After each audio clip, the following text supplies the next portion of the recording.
Assalamualaikum warahmatullahi wabarakatuh. Selamat siang, salam sejahtera untuk kita semua. Om Swastiastu, Namo Buddhaya. Halo ada sana, segaloyo, ketemu lagi kita dengan podcast Bawaslu Kabupaten Seluma. Saya senang sekali rasanya bisa bertemu dengan sahabat Bawaslu walaupun via online. Saya berharap teman-teman Bawaslu dimanapun berada dalam keadaan sehat dan juga semangat. Seperti yang kita ketahui, hari ini kita kedatangan narasumber yang begitu hebat dan begitu berpengalaman. Sebelum kita panggil narasumber kita, saya sedikit bercerita tentang Bawaslu dan juga pemilihan yang akan datang. Pemilihan kita ini 2024 dan pemerintah sudah menetapkan bahwasanya pemilu serentak, yaitu pemilu nasional pada tanggal 14 Februari 2024 dan juga pilkada pada tanggal 28 November 2024. Hari ini kita akan membahas tentang minimalisir dugaan pelanggaran pada pemilu dan pemilihan serentak tahun 2024.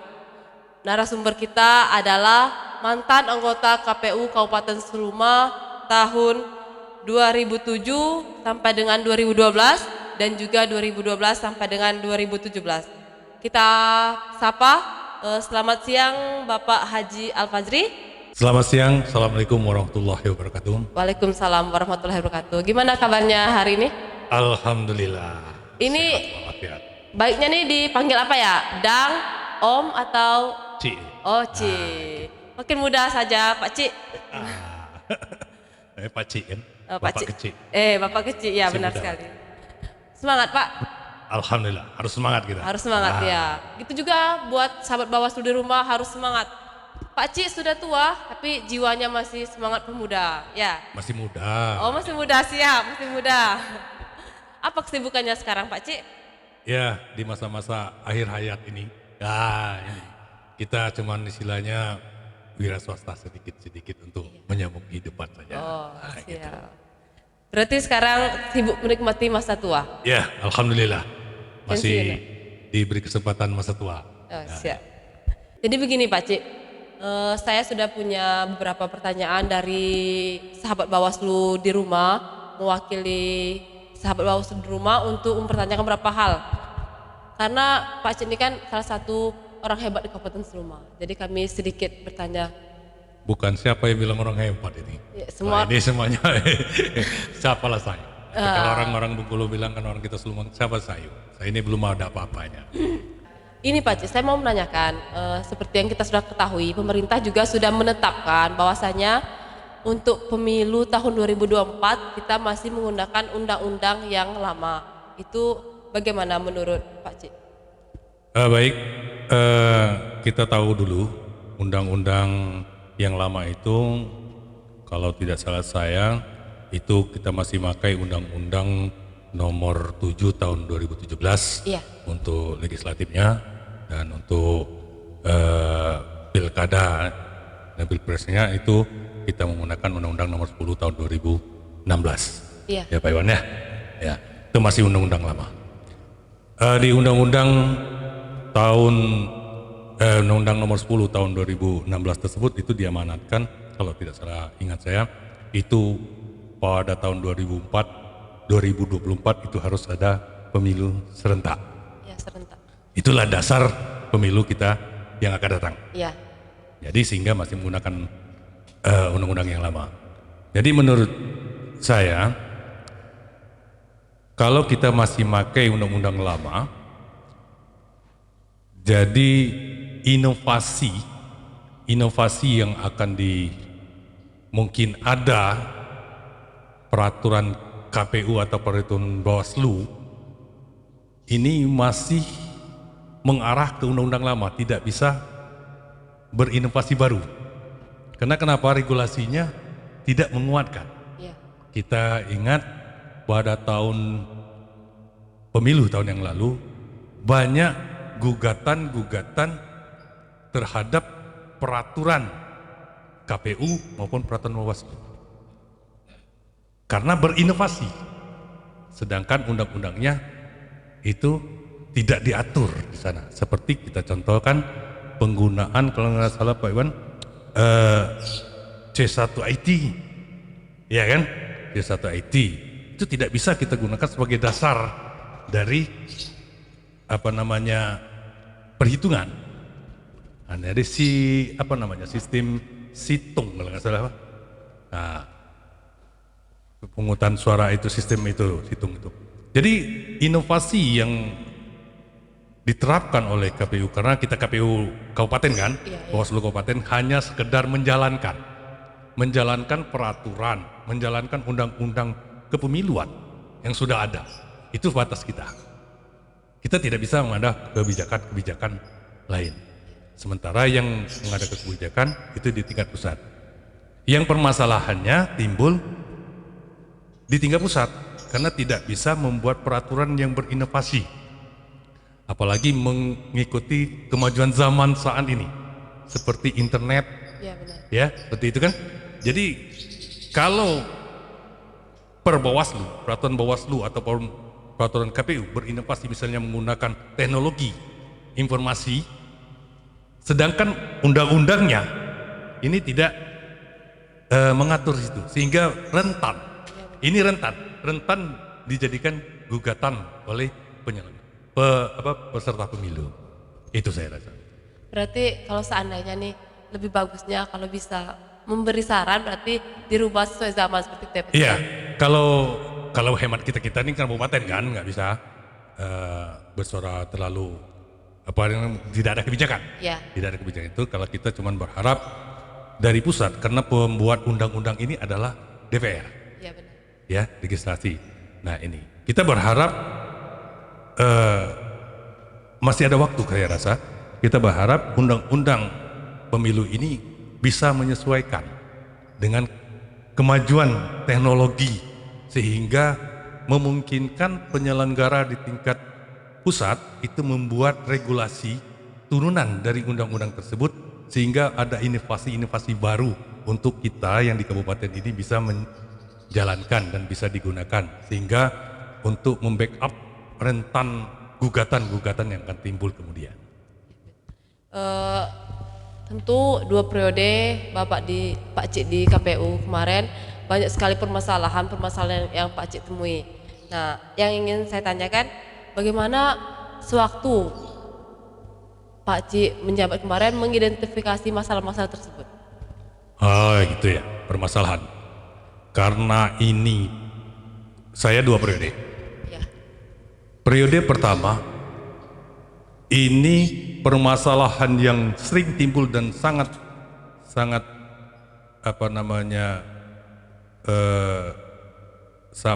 levelnya begitu banyak permasalahan itu dikarenakan zaman itu tahun 2000, saya koreksi dulu ya, saya itu 2008 sampai 2018, berarti 10 tahun. Periode pertama 2008 bukan 2007 ya. 2008 sampai dengan 2013. 2013 sampai 2018, bukan 17 tadi. Ya. Salah. Ya. Jadi di periode pertama, bayangkan legislatif partainya itu banyak sekali, 42 partai. 42 partai. Zaman itu. Sehingga waktu saya ingat calon yang akan kita verifikasi, calon yang berkas yang akan kita masukkan itu di Kabupaten Seluma ini hanya ada 40 partai. Nah, calonnya itu sampai 500 sampai 600 calon. Bayangkan. Ya.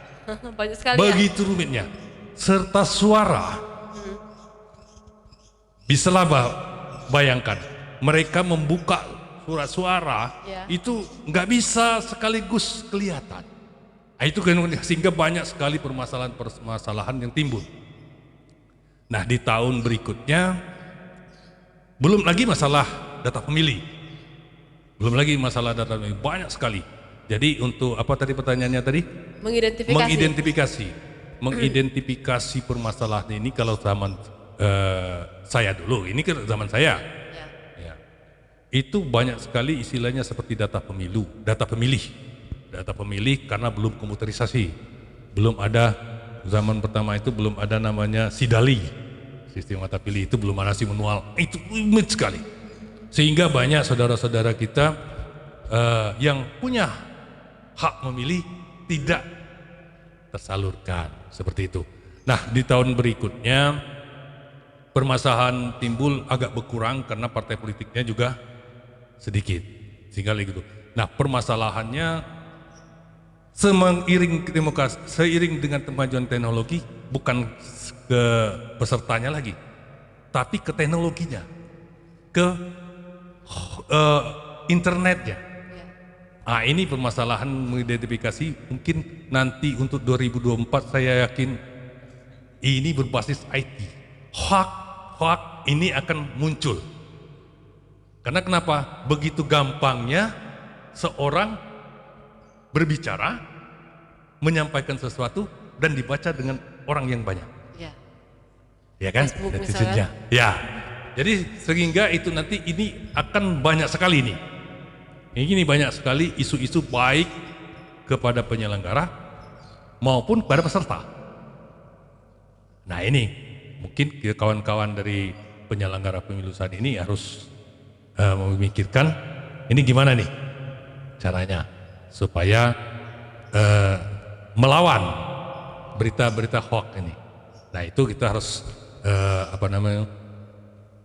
peran dari Bawaslu, saya rasa itu sangat penting sekali di sini untuk menangkal itu nanti yang ke depan 2024 ini di dunia maya ini. Saya rasa gitu. Kalau masalah money politik nih Pak Cik, gimana menurut Pak Cik? Apa sudah ditemui pada saat Pak Cik menjadi anggota KPU kemarin? Money politik itu kita artikan dulu bahwa itu transaksional, ya, memberikan berupa uang untuk dibalas dengan Coblosan. suara. Ya. Benar seperti itu kan? Ya. Nah, ini saya rasa sudah terjadi jauh sebelum kita lahir. Dan saya ingat pada zaman saya jadi anggota KPU, saya pernah mengadakan suatu diskusi panel melibatkan Universitas Bengkulu untuk membahas tentang money politik ini. Diskusi tersebut menyimpulkan bahwa money politik itu ada, tapi tidak kelihatan. Seperti itu. Itu dan terus bakal ada. Karena kenapa? Karena memang mungkin sistem kita yang salah, saya nggak tahu ya.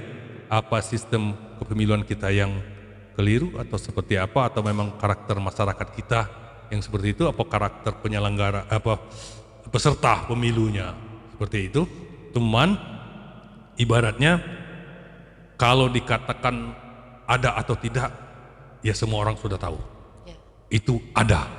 Serangan fajar ya Pak Cik ya? Mau serangan fajar, kadang kan bukan lagi fajar, tengah malam, kadang kan serangan apa namanya tuh, tengah hari pun ada. Tengah hari. Sinaga Bonar sebilanya, itu kan terus pasti ada. Itu kenapa money politik itu, karena apa namanya itu, nafsu peserta untuk mau dipilih itu, sehingga mempergunakan segala cara yang digunakan untuk dapat suara, dapat dukungan gitu. Ada nggak kira-kira kiat-kiat khusus dari Pak Cik untuk membasmi money politik khususnya di kabupaten kita?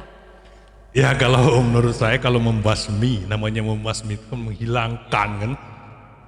Wah, rasanya itu hal, kalau ditanyakan dengan siapapun, pakar manapun, ya nggak mungkin itu. Mengurangi. Nah, setidaknya. kalau meminimalis mungkin, tapi kalau untuk membasmi, selagi kalau basuk itu apa? Hidungnya masih ke bawah katanya kan. Masa kata tancel lah. Nah, itu rasanya nggak perlu kita bicarakan kalau membasmi istilahnya, itu kan nggak mungkin itu kan. Tapi kemungkinan itu adalah Allahu a'lam bishawab kan. Cuman istilahnya kalau untuk meminimalisir money politik itu mungkin perlu banyak kita usaha, mungkin banyak faktor. Nah, money politik itu kenapa? Faktornya kenapa money politik itu ada? Itu tadi karena peserta pemilu itu menggunakan beberapa cara untuk supaya ia dipilih. Ya kan? Itu pertama. Nah, bagaimana caranya? Kenapa dia mau dipilih? Kenapa dia mau duduk? Karena kenapa? Katanya enak. Gitu kan? Nah, kenapa enak? Karena gajinya besar. Karena misalnya perjalanan dinasnya banyak. Nah, sekarang saya tanya, kalau seandainya peserta pemilu, anggota DPR misalnya, gajinya kecil, ya, tidak ada perjalanan dinas ini, apa iya dia mau memberikan uang ke audien atau ke ini masyarakat untuk supaya dia dipilih? Kan nggak mungkin. Nah, inilah istilahnya karena pengetahuan masyarakat kita tentang apa yang mereka dapatkan nanti setelah dia duduk, sehingga mereka nampak, pernah kita dengarkan, ya mungkinilah. Nah, kalau nyela duduk lo, boro-boro nyendak nginak kita. Ah, ini faktor. Nah, makanya itu bagaimana caranya penyelenggara pemilu, Bawaslu, KPU, dan stakeholder yang terlibat belakangnya untuk memberi pemahaman money politik ini. Kalau kita lihat, ini sangat besar sekali akibatnya kepada masyarakat. Contoh, kalau dia ingin duduk menjadi anggota dewan, menghabiskan dana 700 juta misalnya, duduk jadi anggota dewan, apa iya dia tidak mau mengembalikan uang itu? Ya. Coba saya tanya, Berarti anak siapa yang mau menyumbangkan uang 700 juta yang tidak mau dikembalikan? Kan nggak mungkin. ya. Sudah minta kembaliannya, apa ia nggak mau minta lebihnya? Ya, benar. Ya kan? Ya. Nah, ujung-ujungnya, ini saya tidak menuduh, ujung-ujungnya kalau ada misalnya adik sanak kita baik nyendak honor di kantor pemerintahan, kira-kira kalau nyo tadi nak malaikat tancil saja dikit-dikit, kira-kiranya minta tancil itu? Minta. Nah, aku nih dulu ya, itu kira-kira kan baik. Nah, inilah kita diinjuak untuk nyoblos kira-kira berapa paling besar? 150 ribu. Ya, benar. Ya kan? Kalau kita nggak honor, kira-kiranya minta berapa? Juta, 2 juta. Juta, 2 juta. Nah, inilah maksud aku, apa namanya tuh, akibat dari money politik itu begitu besar kepada daerah. Mereka pergi DL ke suatu daerah segala macam, seminggu 2 kali. Ngantornya kapan kalau seminggu 2 kali ya?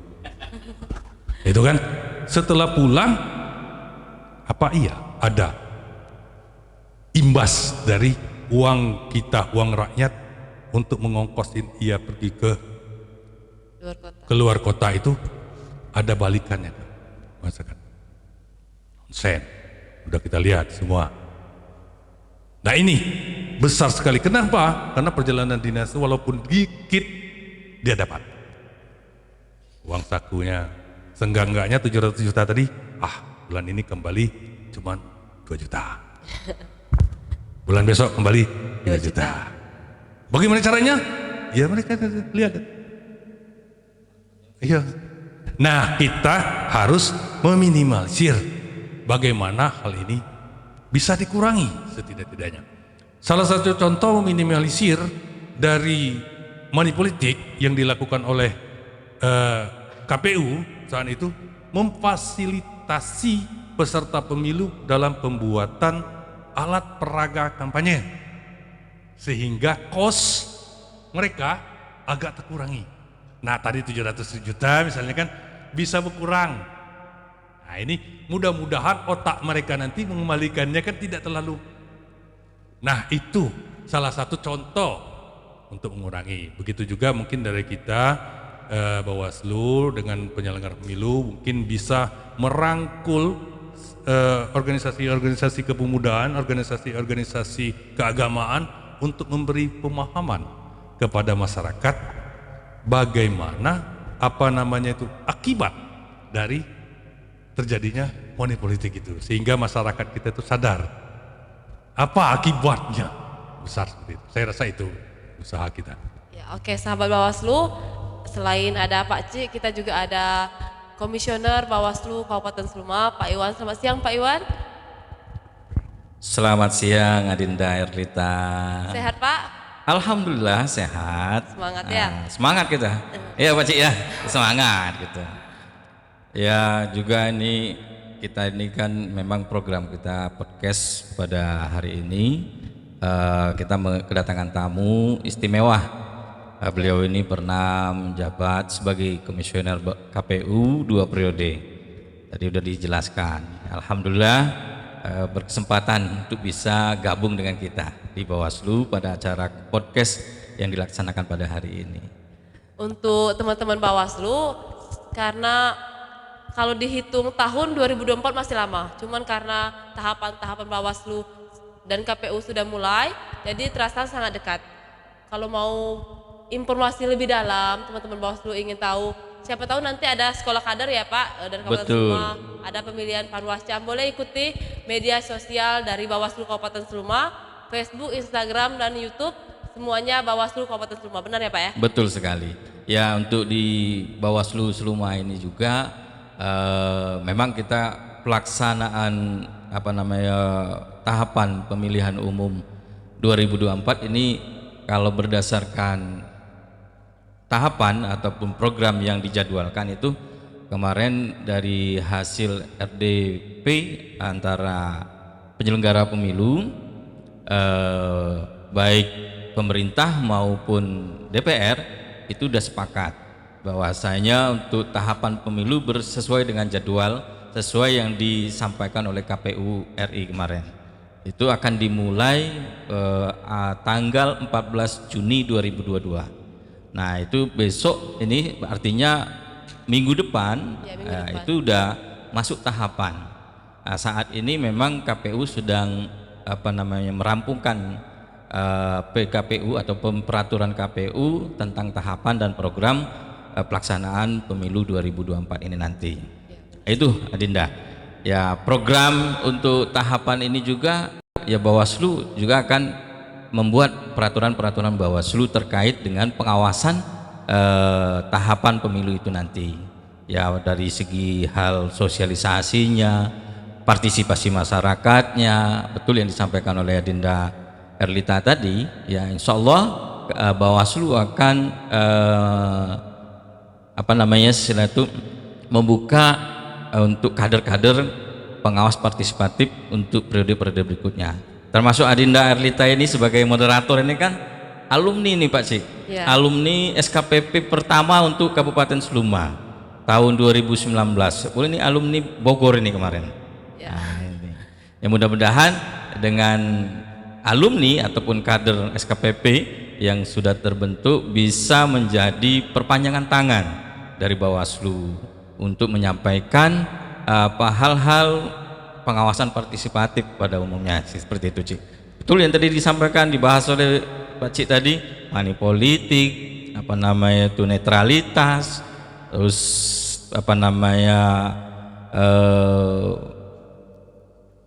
semacam netralitas ASN, netralitas TNI Polri dan lain sebagainya. Nah, itu tadi semuanya. Berbicara tentang money politik, pengalaman Bapak nih, saya panggil Bapak atau panggil Kakak aja? Itu terserah aja. Pengalaman Bapak selama menjadi komisioner Bawaslu, gimana money politiknya?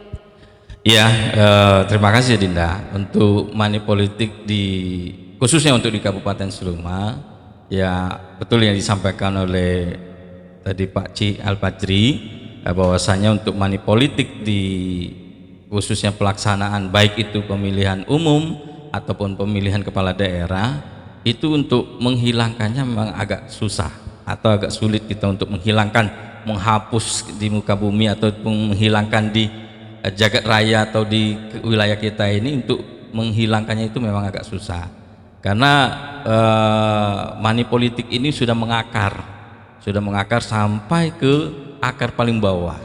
Itu karena ya betul digambarkan tadi kata Pak Cik tadi, ya masyarakatnya udah mulai sendiri.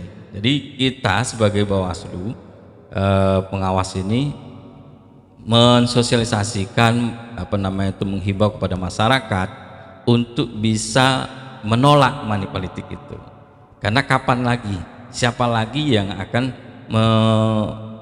menolak itu ataupun membasmi itu ataupun menghilangkan itu. Karena untuk meminimalisir itu prosesnya panjang. Mungkin ada segelintir masyarakat yang memang mau, ada segelintir masyarakat yang memang tidak mau. Makanya kita juga punya program ya, dari sudah sebelum-sebelumnya itu ada istilahnya desa APU, desa anti politik uang. Nah, alhamdulillah waktu pemilihan kepala daerah 2020 kemarin itu kita launching pertama ada di desa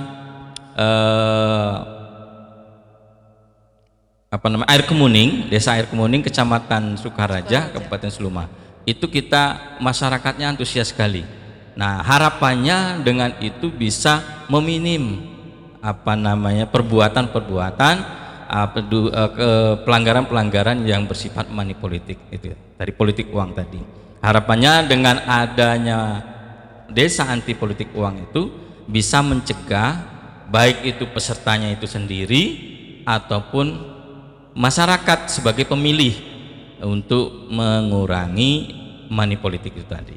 Ya, kita memang di Bawaslu ini pernah ada laporan dari masyarakat terkait money politik.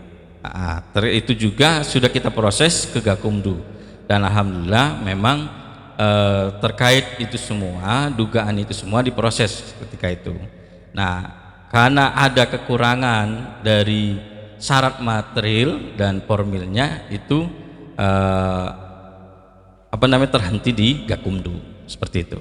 Berarti sahabat Bawaslu, kalau untuk kiat-kiatnya KPU dan Bawaslu pun juga sudah berusaha dan sangat berusaha untuk mengurangi money politik khususnya di Kabupaten Seluma. Jadi sekarang kembali ke diri sahabat Bawaslu sendiri, mau menolak money politik itu atau tetap mau menerima dengan konsekuensi yang ada seperti itu.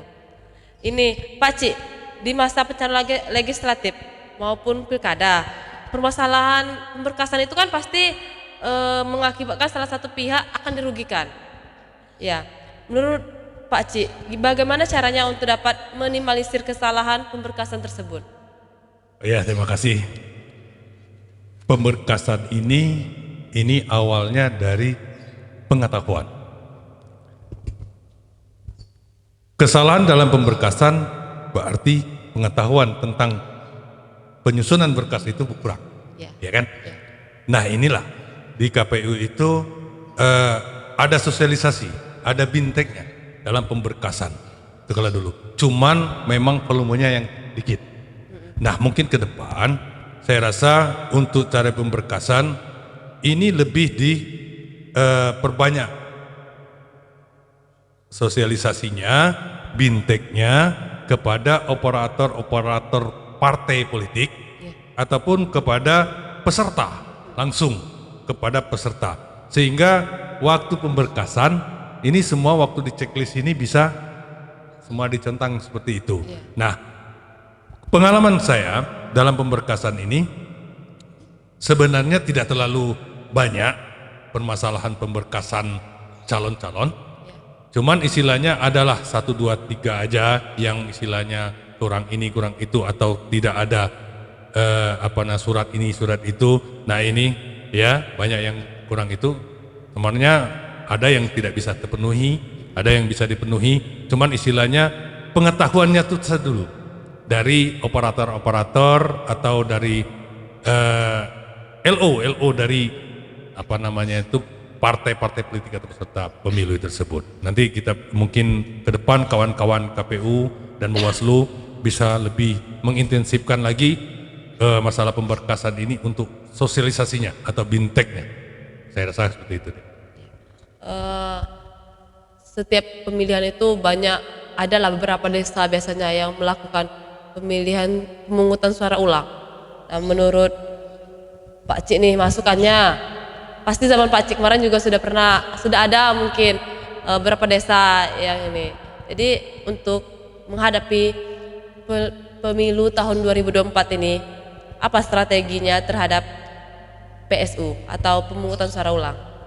Baik, di Seluma ini kalau saya tidak salah sudah 2 kali PSU ya, Pak Iwan ya? 1 di Pandan, 1 di Skala. Di Pandan kebetulan zaman saya. Oh, sama Iya. Pak Cik. Kasusnya kalau saya tidak salah ingat kasusnya bersama ada surat suara yang tertukar. Di Skala kemarin itu kalau tidak salah ingat karena saya tidak lagi di KPU kan, kalau saya tidak salah mungkin itu ada orang lain yang memilih ke tempat tersebut sehingga suaranya kan bukan suara bukan dia ya. istilahnya ini tuh. Nah, saran saya yang pertama ini karena surat suara yang terjadi di Pandan waktu itu suara dapil 2 atau suara dapil 3 masuk ke dapil 1. Nah, memang karena waktu pelipatan surat suara, nah ini proses pelipatan surat suara logistik, karena tempat kondisi kantor yang begitu sempit, ya tidak ada gudang yang begitu memadai, sehingga surat suara itu ya tidak profesional lah, belum profesional dalam cara hal pengaturan logistiknya, pelipatan di saat itu pelipatan surat suaranya. Itu faktor yang menyebabkan tertukarnya. Karena kenapa? Pelipatan suara-suara dapil 1, pelipatan suara-suara dapil 2 segala macam itu berdekatan. Dan orang yang melipat pun kadang-kadang sama. Nah, ini rentan. Bisa saja dia memang sengaja mengambil surat suara ini tadi, kadang kan ditaruhnya ke sini.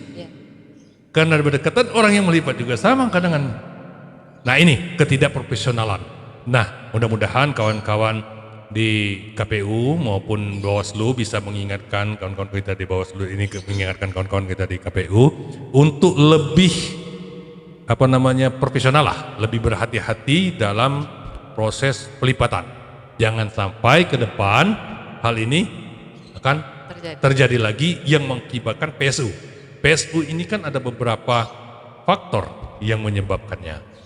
Bisa saja surat-suara tertukar sehingga waktu itu sudah masuk kotak suara, yang menyoblos itu tidak menghiraukan dia itu salah surat suara, tidak dilaporkan tapi langsung dia masukkan ke kotak suara sehingga terhitung jumlahnya itu, terhitung sehingga mempengaruhi perolehan. Saya rasa itu beberapa faktornya.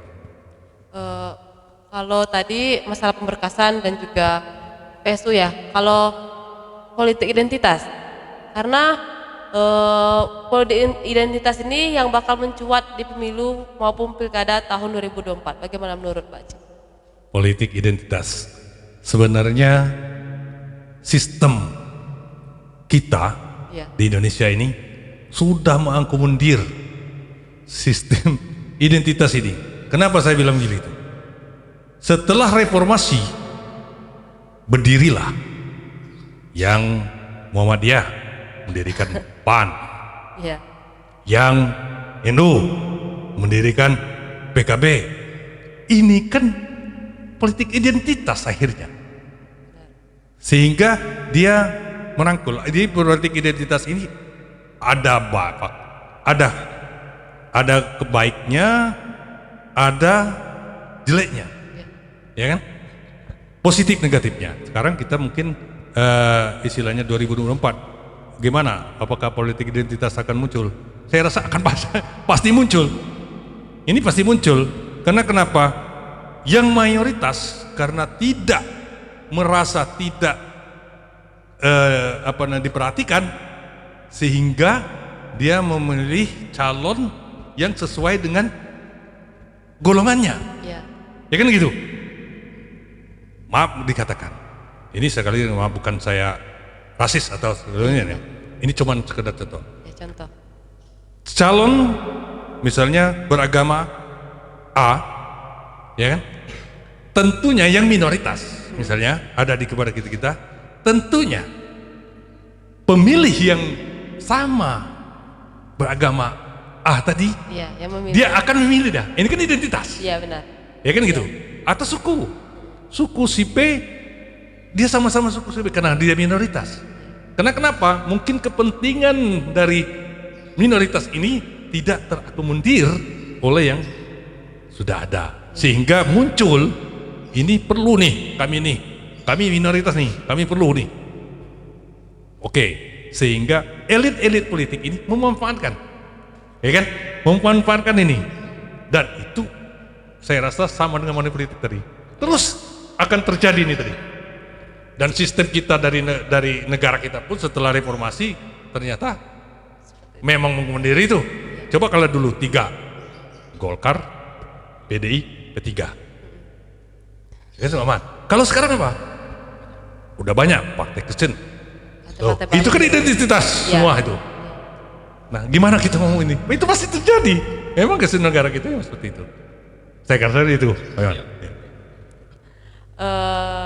Itu mengenai politik identitas, berarti kata jumbo rumah tuh jumbo kami kuda aja nanya nih. Pasti seperti itu juga kan? Iya. Nah, itu. Di Seluma kan? Di Seluma juga gitu. Jumbo kami kuda aja nanya nih. Jadi aku lagi menyebut kamu. Ah. Nah, inilah satu identitas. Itulah politik identitas itu. Dari memang dari pusat menurun ke provinsi dan kabupaten, bahkan ke masyarakat itu sendiri. Masyarakat sendiri sudah akhirnya mengakar kan? Ya benar. Nah, akhirnya terus menerus ini terjadi. Iya.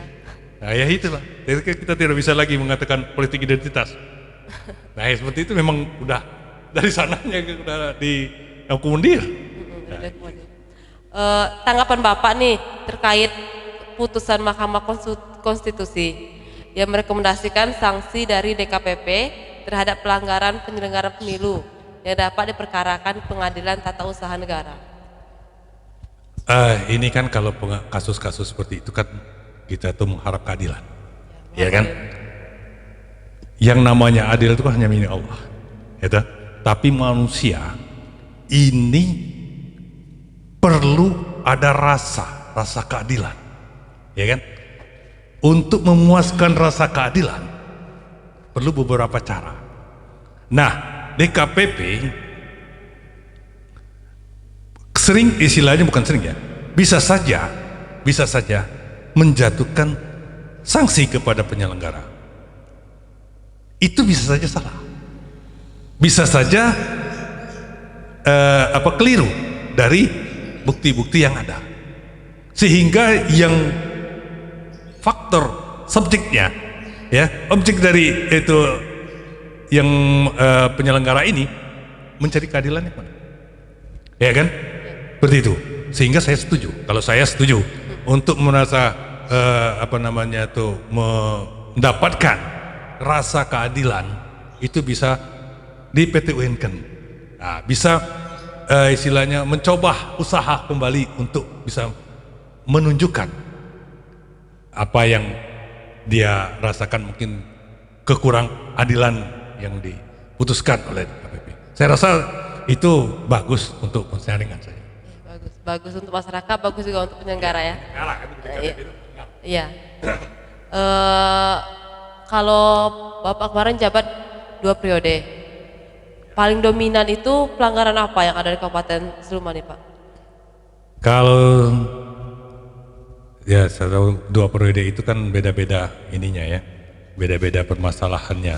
Kalau permasalahan yang pertama itu karena calonnya terlalu banyak, ini tadi pesertanya terlalu banyak sehingga kan sosialisasinya tak begitu ruwet, waktu permasalahan hitungannya juga terlalu rumit kan. Nah, beda sistem juga. Nah, sehingga Iya, ada coblos. Bahkan perubahan itu sangat singkat.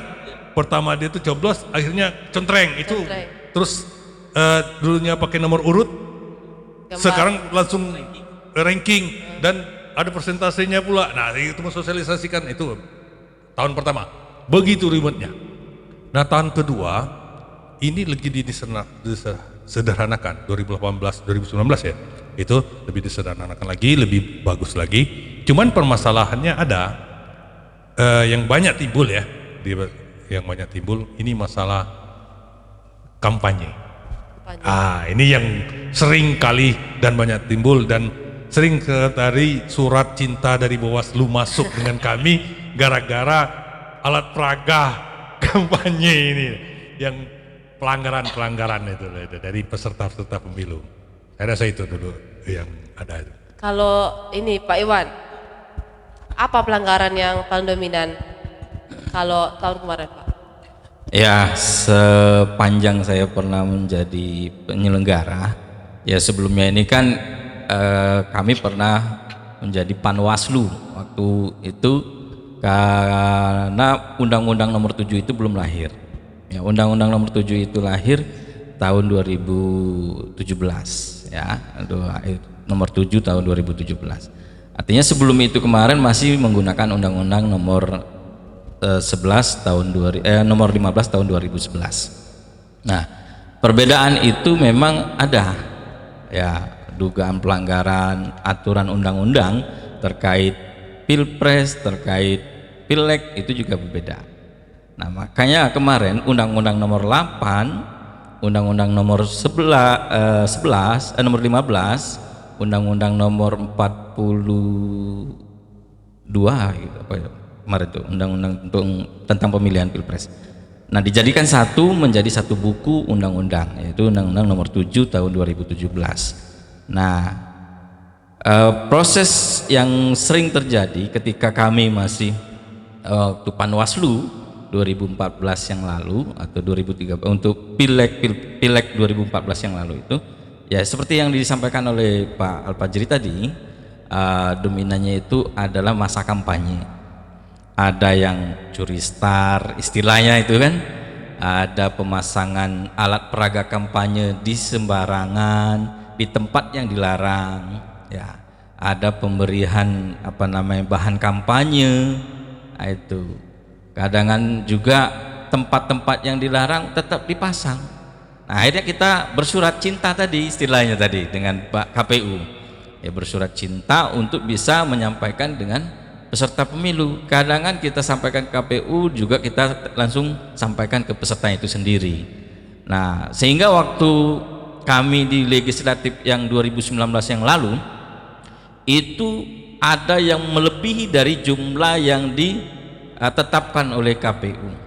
Karena alat peraga kampanye yang difasilitasi KPU itu ada yang difasilitasi, ada yang tidak difasilitasi. Nah, yang tidak difasilitasi itu kan akhirnya dicetak oleh peserta itu sendiri, tapi desain dan bentuknya dan ukurannya itu mengikuti sesuai aturan yang dibuat oleh KPU. Tidak boleh ada yang ini lebih besar, ada yang ini kecil, ada yang ini sedang, misalnya spanduknya atau balihonya ataupun umbul-umbulnya, yang ini besar, yang itu dikit, kecil. Nah, tidak boleh, harus sama, ukuran sama, jumlahnya pun harus sama. Kalau 100 ya harus 100 semuanya, kalau 50 harus 50 semuanya. Nah, itulah kemarin kita di legislatif 2019 kemarin banyak menemukan jumlah alat peraga kampanye yang melebihi jumlah ditetapkan oleh KPU. Nah, itulah kita sampai kalau nggak salah itu, ingat saya 3 kali atau 4 kali itu mau bersurat. Akhirnya kita kumpulkan, kita duduk bersama antara Bawaslu, KPU dan peserta itu sendiri untuk yang mana yang telah banyak melebihi jumlah ketentuan itu untuk diambil oleh peserta itu sendiri. Nah, jadi memang dominannya itu di masa kampanye itu, yaitu pelanggaran. Nah, terkait yang disampaikan Erlita juga tadi, saya coba menambahkan dikit PSU tadi, pemungutan suara ulang itu 2 kali di Kabupaten Sulu ini, 2014 dan 2019 itu terjadi. Legislatif semua ada di Dapil 1, itu semua kejadian di Dapil 1. 2014 itu di Dapil 1 semua, tapi desanya yang berbeda, ada di Desa Pandan, ada di Desa Skala. Nah, Desa Pandan itu tadi yang diceritakan oleh Pak Jiri tadi, tertukarnya surat suara Dapil 3 saat itu ya, karena belum ada perubahan dapil waktu 2014. Masih Dapil 1 itu wilayah Seluma, Dapil 2 itu Sukaraja, Air Perikan dan Lubuk Sandi, Dapil 3 Talo sekitarnya, Dapil 4 Sasam itu. Nah, untuk 2019 ini berubah dapil urutannya. Dapil 1 itu masih daerah Seluma sekitar, Dapil 2 Talo sekitar, Dapil 3 Sasam, dan Dapil 4 lah Sukaraja. Nah, itu terjadi di Dapil 1 lagi, itu di Desa Skala. Nah, kalau yang ini yang di Skala dulu itu di 2 TPS terjadi. Makanya di 2 TPS itu dilakukan untuk pemungutan suara ulang. Ada pemilih yang bukan warga setempat. Ya, bukan KTP warga setempat, tapi dia memilih. Nah, itulah sehingga dari laporan dan pengawasan kita dari kawan-kawan di tingkat pengawas TPS menyampaikan itu, melapor ke kita untuk ditindaklanjuti. Akhirnya itu sampai, dan memang itu kenyataan betul, ada terjadi pemilih di luar Desa Skala bisa memilih calon-calon legislatif di situ. Akhirnya kita rekomendasi ke KPU untuk dilakukan pemungutan suara ulang seperti itu. Ini kita balik lagi ke Pak Cik nih. Kalau zaman Pak Cik kemarin kampanye sama ya, bisa kampanye. Bagaimana cara mengatasinya Pak? Partainya dikasih SP atau langsung melapor ke Bawaslu seperti itu kan? Baik, ini sudah disampaikan oleh Pak Iwan tadi bahwa memang pelanggaran-pelanggaran itu ini banyak ditemukan oleh namanya pengawas kan. Ya. Nah, ini kerjanya pengawasan ngawasi lawan. Jadi penyelenggara pemilu ini melaksanakan apa-apa tahapan pemilu yang dilaksanakan, salah satunya itu tadi kampanye dan memasang semua alat-alat peraganya. Nah, ini di saat itulah banyak pelanggaran-pelanggaran yang ditemukan oleh Bawaslu. Kalau yang tidak ditemukan banyak lagi kan begini. Nah, itu. Nah, yang ditemukan kalau misalnya apa yang tindakan, ya ini tadi sudah disampaikan Pak Iwan. Tindakannya apa? Ya tindakannya ya Bawaslu menyurati KPU untuk segera itu, KPU itu alat peraga partai A itu sudah melanggar. Itu dipasang sini kan tidak boleh, di sana. Ya. Silakan untuk dicabut. Kan gitu. Nah, KPU menyurati partai politik untuk menurunkannya sendiri. Ya. Kalau tidak dalam jangka waktu tertentu, Bawaslu akan mengambilnya sendiri. Nah, kan gitu. Itu tindakannya bukan ke KPU, tapi banyak ke Bawaslu yang mengawasi. Nah, mudah-mudahan mata Bawaslu ini lebih besar lagi. Kalau kemarin matanya melotot siapa kemarin itu? Wandi. Nah, itu lebih dilototin lagi itu istilahnya. Nah, Ambasador, mungkin ke depan jangan Wandi aja, mungkin ada Wandi-Wandi lain. Nah, jadi ada mata banyak, sehingga matanya banyak, sehingga nanti pengawasannya. Ini Pak Cik, kritik dan saran terhadap Bawaslu, tapi Bawaslu yang legowo nerima kritik dan saran. Kritik dan saran untuk Bawaslu saat ini gimana Pak Cik? Ya, kalau namanya kritik, maaf nih banyak. Kritik dan saran kan, ya, kita kritik benar. Untuk membangun. Kritik dan saran untuk Bawaslu. Yang pertama, saya ingin mengatakan kepada Bawaslu, karena Bawaslu inilah mata dari penyelenggara pemilu itu, sukses atau tidaknya sukses dari suatu daerah pemilu itu adalah di tangan Bawaslu. Kenapa? Karena kalau KPU itu penyelenggara, dia menyelenggarakan secara teknis. Nah, Bawaslu ini juga penyelenggara, tapi dalam hal pengawasan, penindakan, ya kan gitu. Nah, kalau dia mengawasi dan menindak ini, kepentingan-kepentingan ini ada sama dia, kepentingan lain, nah ini yang bahaya. Nah jadi maksud saya netralitas. Jadi kalau pengawas itu benar-benar netralitas, benar-benar tidak ada kepentingan, kalau menjadi Bawaslu, saya yakin ini sama dengan menjadi KPU. Ada syarat tidak mempunyai hubungan keterlibatan dengan peserta pemilu, baik dia di atas, bapak, ibu, anak, ke bawah, ke kiri kanan, kakak ya, ke kiri kanannya kakak, adik, ini. Itu kenapa? Untuk menghindari dari kepentingan-kepentingan dari penyelenggara pemilu dan pengawasan. Ini penting sekali ini. Nah, kedepannya saya minta juga Bawaslu, ini jangan hanya diterapkan kepada komisionernya, tapi juga diterapkan kalau memang kepada staf-stafnya. Jadi apa buat fakta integritas kalau memang pengawasnya kita tidak ada undang-undangnya untuk membatasi mereka. Ini ada pembuatnya fakta integritas. Kalau dia memang ada hubungan dengan peserta yang terlibat itu, ada fakta integritasnya, dia menyatakan bahwa saya tidak akan memperlakukan yang istimewa. Nah, jadi istilah memperlakukan sama seluruh peserta. Jadi setidak-tidaknya ada rem atau ada batasannya. Wah, aku sudah menandatangani fakta integritas. Bukan hanya komisionernya, saya bilang. Kalau selama ini kan komisionernya sudah jelas itu. Untuk menjadi komisioner itu aja sudah tidak ada boleh terlibatan itu. Kenapa? Karena pengawasan dan penindakan ini berdekatan sekali dengan peserta. Ini sangat dekat sekali dia. Ya kalau nggak dekat nggak bakal bisa ngawasi ya. Nah, harus dekat dia. Dekat. Nah tapi dekatnya dia bukan untuk memberi istilahnya jalan tol, tapi untuk mengawasi, untuk membatasi apa-apa yang sudah diatur oleh peraturan-peraturan ya, untuk bisa dijalankan oleh peserta ini. Kalau tidak dijalankan oleh peserta ini, ya ini warnanya Bawaslu melakukan pengawasan dan penindakan. Ya. Ini kenetralitasannya yang perlu, saya rasa cuma itu aja.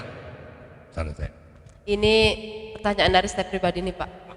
Sebagai rakyat jelata kan, ingin menanyakan kepada Pak Cik nih, karakter pemimpin seperti apa yang Pak Cik harapkan untuk Kabupaten Seluma dan juga Indonesia ke depannya untuk tahun 2024? Apakah ada karakter khusus atau seperti apa?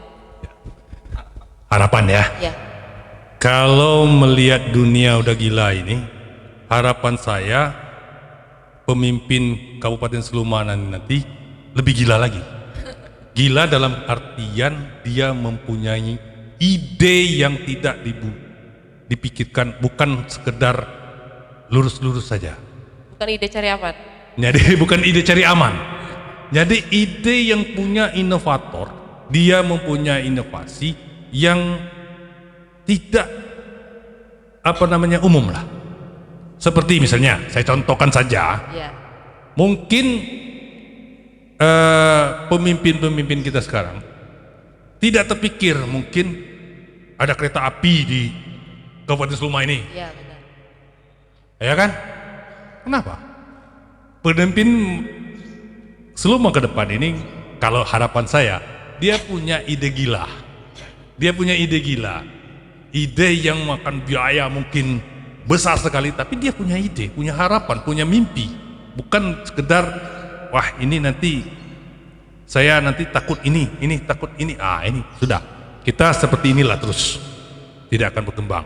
Jadi cobalah mempunyai ide gila. Kita identitas Kabupaten Seluma ini apa sih? Ya benar. Kita nggak punya ide, itu identitas toh? Ya. Saya tanya dengan Dek, kalau jalan-jalan kemana? Kalau sekitar kabupaten, Bukan kalau provinsi. misalnya mimpi, nah, paling ke Curup, atau bagusnya lagi, misalnya ke Kaur, Loguna, katanya kan. Kalau orang kita pikir, sekarang kita pikir kalau kita misalkan jadi orang Kaur, atau kita pikir kita jadi orang Bengkulu, kota Bengkulu, kita mau kemana ini? Kira-kira ada ngarah ke Seluman itu. Pediuk kira-kiranya nak diandalkan di Seluma. Kalau ke Payang misal, kita ke Wah. Bunte, Oke. Nah, kau Laguna. Laguna. Banyak yang lain itu. Benteng apalagi. Nah, itu kan kabupaten baru lebih mudah dari kita kan. Iya, benar. Nah, itu ada. Cuman kalau kita pikir, kalau kita orang muko-muko, kira-kira aku nak kemana nih? Kira-kira terpikir ke Seluman ya udah nih. Terpikir itu kira-kira. Belum. Nah, tidak akan pikir gitu kan? Karena kita tidak ada daya tariknya itu. Coba kita ada daya tariknya. Kalau kita pernah keluar, itulah sebenarnya perlu bintek-bintek itu karena harusnya belajarlah dari Melihat luar, daerah orang lain. daerah orang lain. Bagaimana? Saya dulu punya mimpi. Bagaimana daerah ini, daerah kita Seluma ini bisa dikenal. Contohnya saja saya dulu pernah bicara dengan Pak Murman dulu, bupati kita yang pertama Bupati dulu. Kabupaten Ya, Pak Murman kira-kira apa yang ini apanya tuh gagasannya. Jadi saya usul, coba Pak Murman ke Yogyakarta, di daerah Bantul situ ada namanya daerah Kasongan. Daerah Kasongan itu pertamanya itu sama persis daerah kita di Batuan. Ya, Sulawesi Selatan. ya. Kerjaannya apa, Pak? Jual tanah air. Tanah dan air, batu bata alias. Gitu kan? Dia ada batu bata. Nah, bupatinya saat itu berinovasi. Batu bata sebesar ini, lebih besar lagi. Ini dijual berapa? Rp450.